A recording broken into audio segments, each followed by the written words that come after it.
তথ্যে আপনাদের সকলকে স্বাগত। আপনাদের সঙ্গে রয়েছি আমি অঙ্কুর। বিধানসভা নির্বাচন দফায় 23 এপ্রিল মূলত উত্তরবঙ্গ এবং তার পাশাপাশি দক্ষিণবঙ্গের কয়েকটি জেলা 152টি আসনে ভোট, 142টি আসনে ভোট রয়েছে।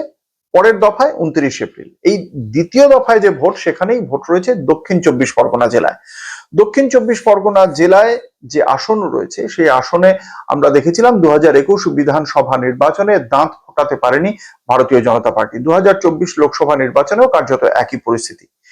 কেন দক্ষিণ 24 পরগনার কথা হঠাৎ করে বলছি, তার কারণ ডায়মন্ড হারবার কেন্দ্রে 2024 লোকসভা নির্বাচনে ভারতীয় জনতা পার্টির হয়ে প্রার্থী হয়েছিলেন অভিজিৎ দাস ওরফে ববি।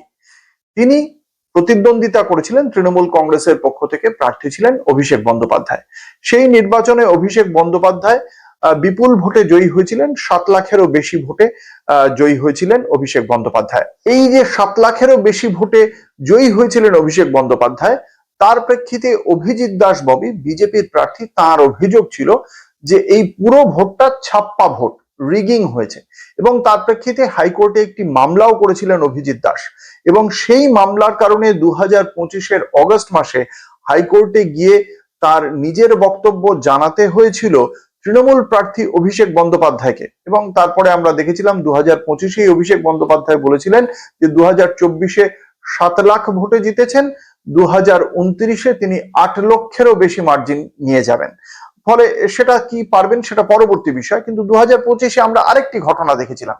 2025 নভেম্বরে সুকান্ত মজুমদার, কেন্দ্রীয় মন্ত্রী, বিজেপির সাংসদ সুকান্ত মজুমদার বিজেপির একজন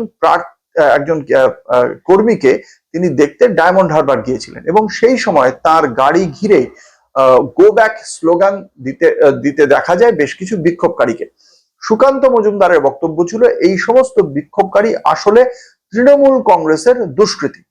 যদিও পরবর্তীকালে তৃণমূল কংগ্রেসের পক্ষ থেকে তাদের যে সমাজ মাধ্যমে যে হ্যান্ডেল রয়েছে, সেখান থেকে এটি পোস্ট করা হয়। সেখানে দেখতে পাওয়া যায় যে সুকান্ত মজুমদার বলছেন যে ওরা সব ববির লোক।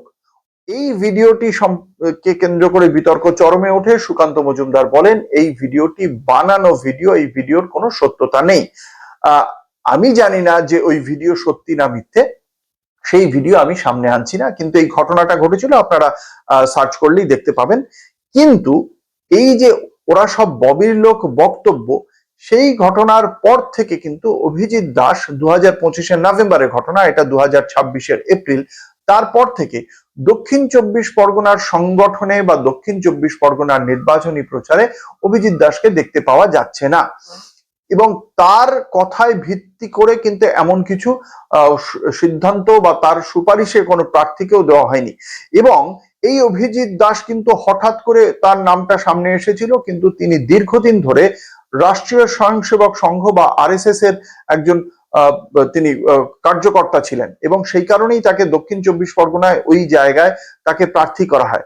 10 লক্ষ ভোট পেয়েছিলেন অভিষেক বন্দ্যোপাধ্যায়, এবং তিনি 3 লক্ষের আশেপাশে ভোট পেয়েছিলেন। 7 লক্ষ ভোটে জিতেছিলেন অভিষেক। সেইখানে অভিজিৎ দাসকে কেন ব্রাত্য করে রাখা হলো তা নিয়ে প্রশ্ন উঠছে, এবং সেই প্রশ্নের পর অবশেষে সমাজ মাধ্যমে ফেসবুকে নিজের অ্যাকাউন্ট থেকে অভিজিৎ দাস তিনি নিজেই সে বিষয়ে বক্তব্য রেখেছেন। তিনি খুব স্পষ্টভাবেই লিখেছেন যে অনেকেই ফোন ও মেসেজ করছেন যে ময়দানে কেন নেই আমি, আমাকে প্রশ্ন না করে রাজ্য নেতৃত্বকে জিজ্ঞাসা করুন, হয়তো আমার প্রয়োজন শেষ তাই। এই পোস্ট করেছেন অভিজিৎ দাস ববি। তাহলে ভারতীয় জনতা পার্টির অন্দরেই যে একটা সমস্যা তৈরি হয়েছে তাতে কোনো সন্দেহ নেই, এবং সেটা দক্ষিণ 24 পরগনার জেলা, যে জেলায় তাদের সংগঠন সে অর্থে নেই, সেখানে যদি তাদের এই সংগঠনে থাকা একজন প্রার্থী যাকে বিজেপি মনে করেছিল তাকেই ব্রাত্য করে রাখে, সেটা কতটা দলের পক্ষে স্বাস্থ্যকর তা নিয়ে প্রশ্ন ওঠে। কিন্তু এই অভিজিৎ দাস ববি কিন্তু এই পোস্টের সঙ্গেই যে লেখাটি দিয়েছেন, সেখানে তিনি বারংবার তিনি লিখছেন যতই চাপ আসুক, সিন্ডিকেট সেটিং রাজনীতির কাছে সব খোয়াবো, সব হারাবো, তবে ভাইপোর ছাপ্পা ভোটে জেতার বিরুদ্ধে কেস আমি তুলছি না, তুলবো না। এবং তৃণমূল বিরোধী আরো অনেক বক্তব্য রেখে তিনি বুঝিয়ে দিয়েছেন তার অবস্থান কিন্তু এমন নয় যে বিজেপি তাকে ব্রাত্য করে রেখেছে বলে তিনি তৃণমূলে চলে গিয়েছেন। তিনি তৃণমূল বিরোধী তার যে কড়া অবস্থান, সেই অবস্থানকে বজায় রেখেছেন। তারপরেও তিনি মনে করছেন যে রাজ্য নেতৃত্বকে জিজ্ঞাসা করা প্রয়োজন কেন তা তিনি ময়দানে নেই। এবার এই ময়দানে না থাকা নিয়ে খুব স্বাভাবিকভাবেই প্রশ্ন উঠছে যে কেন যার এতটা কড়া তৃণমূল বিরোধী অবস্থান তাকে কেন ময়দান থেকে দূরে সরিয়ে রেখেছে ভারতীয় জনতা পার্টি। তাহলে দক্ষিণ 24 পরগনায় ভারতীয় জনতা পার্টি এবারেও কি খাতা খুলতে পারবে না?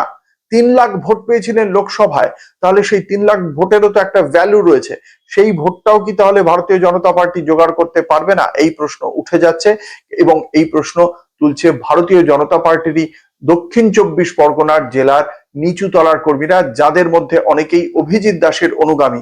তাদের একাংশ বলছেন যে দাদা ওরফে ববিদা যদি বসে যায় তাহলে আমরাও বসে যাব। এটা কতটা সত্যি, কত শতাংশ বসছে, তাতে ভারতীয় জনতা পার্টির কতটা সাংগঠনিক ভূমিক্ষয় হবে, সেই হিসেব এই মুহূর্তে দিতে পারবো না, কিন্তু এই কথাগুলো সমাজ মাধ্যমে ভেসে উঠছে। অনেকেই এই পোস্টের পর অভিজিৎ দাস ববিকে বলছেন যে তিনি যে পথে রয়েছেন সেই পথই সঠিক পথ। আপনারা সেই মন্তব্যও পড়ে দেখতে পারেন।